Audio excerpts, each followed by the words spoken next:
So when it comes to preparing and adapting materials for learners with dyslexia, there are a lot of considerations. Now, of course, what will be helpful for one dyslexic learner may not be for another. But there are some basic principles. If we consider that the heart of a lot of learners with dyslexia are issues with working memory and focus and concentration and organisation. In terms of materials, we can therefore simplify the layout, simplify the exercises and minimise the content as a way of helping learners with dyslexia. So, for example, with a text, there are often a lot of distractions on the page. The eye could get drawn from one line to another. So we can rewrite the text, removing things which may cause distraction, like pictures or diagrams, and maybe double space the lines in the font, and possibly have it on coloured paper, which helps some dyslexic learners but not all. In terms of grammar exercises, let's say you have 10 items, you can reduce that to 6. You can maybe shorten the sentences, simplify the language as much as possible while still focusing on the target language. Exercises where you have to jump around are not good for dyslexic learners. So, for example, where you choose the word from a box and then put it in the sentences, that can be problematic. So be aware of that, and possibly you can change that to an exercise where you choose the alternative within the sentence, so it's more linear and there's less jumping around. So there are lots of considerations, but at the end of the day, make things as linear as possible, avoid jumping around as possible, and avoid as many distractions on the page as possible.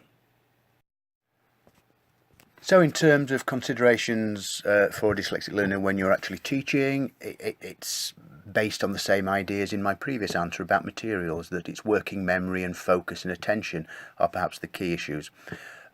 So your learner will probably find it more difficult to focus on a task, to stay focused, possibly to start a task. They'll spend a lot of time thinking about it perhaps. They may appear that they're working happily and they're getting on with things. Perhaps they are, but perhaps they're not. So a bit of sensitive checking on that.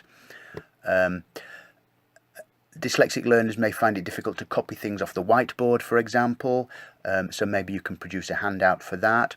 Reading out aloud can be quite stressful and difficult for a dyslexic learner. So I'd be very aware of asking your dyslexic learner to read out aloud. I won't say don't ask them to, but maybe ask them something that's a little bit simpler and give them a bit of advanced warning. So basically it's the same considerations that, they just might find sort of focusing and concentrating difficult. And I think if we're aware of that, that's a good place to start. And again, in terms of assessing our learners, giving them tests, grammar tests, language tests, reading tests, it's the same things. The learner will find it difficult to concentrate, to stay focused, etc. There are lots of adapted tests out there, so you can maybe adapt your test. If the test that the other students are doing, let's say a grammar test, has got 30 items, your dyslexic learner can have a test with 20 items, and then you can do a bit of quick maths to give them a proportionate score. It's generally accepted that 25% extra time should be given to learners with dyslexia. However, for some learners with dyslexia, that's 25% more stress that they don't want. So again, apply some common sense.